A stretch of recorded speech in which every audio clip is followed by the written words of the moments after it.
Sugandhagiri മരമുറിയിൽ Wayanad DFO ഉൾപ്പെടെയുള്ളവർക്കെതിരെ ഗുരുതര കണ്ടെത്തൽ. ഉദ്യോഗസ്ഥർ വനം കൊള്ളയ്ക്ക് ഒത്താശ ചെയ്തുവെന്നാണ് അന്വേഷണ റിപ്പോർട്ട്. മേൽനോട്ട ചുമതലകളിൽ വീഴ്ച വരുത്തിയ ഉദ്യോഗസ്ഥർ മരമുറിക്കാരിൽ നിന്ന് പണം വാങ്ങി. കൂടുതൽ ഉദ്യോഗസ്ഥരും പ്രതികളായേക്കും. കുറ്റക്കാർക്കെതിരെ കർശന നടപടിയെന്ന് വനം മന്ത്രി AK ശശീന്ദ്രൻ 24നോട് പറഞ്ഞു. വനംവകുപ്പിലെ ഉദ്യോഗസ്ഥന്മാർക്ക്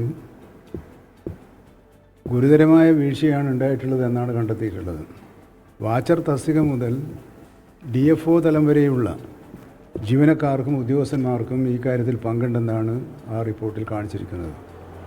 അതുകൊണ്ട് തന്നെ അവർക്ക് മാതൃകാപരമായ ശിക്ഷ ഉറപ്പുവരുത്താൻ ആവശ്യമായ എന്തെല്ലാം നിയമ നടപടികൾ സ്വീകരിക്കാനുണ്ടോ ആ നടപടികളുമായി മുന്നോട്ട് പോകാൻ സർക്കാർ വനം വകുപ്പ് വിജിലൻസ് മേധാവിക്ക് നിർദ്ദേശം നൽകിയിട്ടുണ്ട്. നടപടികൾ താമസിയാതെ ഉണ്ടാകുമെന്ന് ഞാൻ കരുതുന്നത്.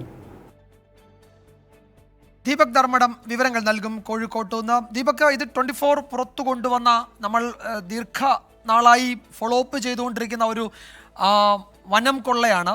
അതിൽ ഉദ്യോഗസ്ഥർക്ക് എന്ത് വീഴ്ച പറ്റി, അവരുടെ ഇടപെടൽ ഏത് തരത്തിലാണ് എന്നാണ് ഈ അന്വേഷണ റിപ്പോർട്ട് പറയുന്നത്?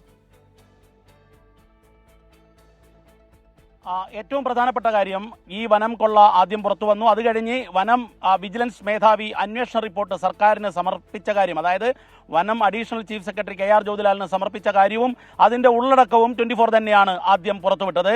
ഏറ്റവും നിർണായകമായ കാര്യം, 18 ഉദ്യോഗസ്ഥർ, അതായത് south Wayanad DFO A Shajina മുതൽ റേഞ്ച് ഓഫീസർ K നീതു മുതൽ 18 ജീവനക്കാർ വനം വകുപ്പിലെ ഉദ്യോഗസ്ഥർക്ക് എതിരെയാണ് റിപ്പോർട്ടിൽ പരാമർശം. ഇവർ കൃത്യമായി പറഞ്ഞാൽ ഒരു വനം കൊള്ളയ്ക്ക് വനം ഉദ്യോഗസ്ഥർ കൃത്യമായി വിവിധ അളവിലെ കുറ്റകൃത്യങ്ങളിൽ ഏർപ്പെട്ടുകൊണ്ട് കൂട്ടുനിന്നു എന്നുള്ളത് തന്നെയാണ് ഇതിൽ കാണുന്നത്. ചിലർ മേൽനോട്ടത്തിൽ വീഴ്ച വരുത്തി ഈ വനം കൊള്ളയ്ക്ക് സഹായം ചെയ്തു, മരം മുറിക്ക് സഹായം ചെയ്തു. ചിലർ പെർമിറ്റ് നൽകി അവിടെ പരിശോധനയ്ക്ക് പോകാതെ സഹായം ചെയ്തു. അതായത് കൃത്യമായി പറഞ്ഞാൽ വിജയകുമാർ, ഒരു ജീവന് ഭീഷണിയാകുന്നതിനാൽ 20 മരം മുറിക്കണം എന്ന രീതിയിൽ ഒരു പെർമിറ്റ് നൽകുന്നു. ആ പെർമിറ്റ് നൽകിയെന്നതിന് പുറകിലും ചില കാര്യങ്ങളുണ്ട്. കാരണം ഇതിൽ ഈ അന്വേഷണത്തിൽ ഏറ്റവും നിർണായകമായ ഒരു രേഖ, ഈ നീതു റേഞ്ച് ഓഫീസർ DFOയ്ക്ക് ഒരു കത്തയച്ചിരുന്നു. ആ കത്തുൾപ്പെടെ വനം വിജിലൻസ് മേധാവി ഡോക്ടർ L ചന്ദ്രശേഖരൻ കൃത്യമായി കണ്ടെടുത്തു, ഓരോ കാര്യങ്ങളും പരിശോധിച്ചു.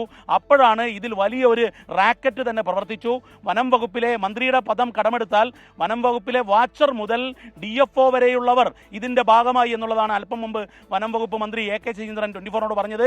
അങ്ങനെയുള്ള ഒരു വലിയ ഗൂഢാലോചനയും ഒരു വലിയ ആസൂത്രണവും ഈ മരം മുറിക്ക് പുറകിൽ ഉണ്ടായി എന്നുള്ളതാണ്.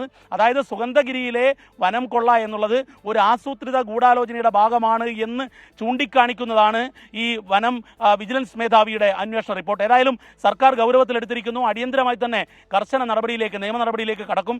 ഈ റിപ്പോർട്ടിൽ തന്നെ 2 കാര്യങ്ങൾ പറയുന്നുണ്ട്.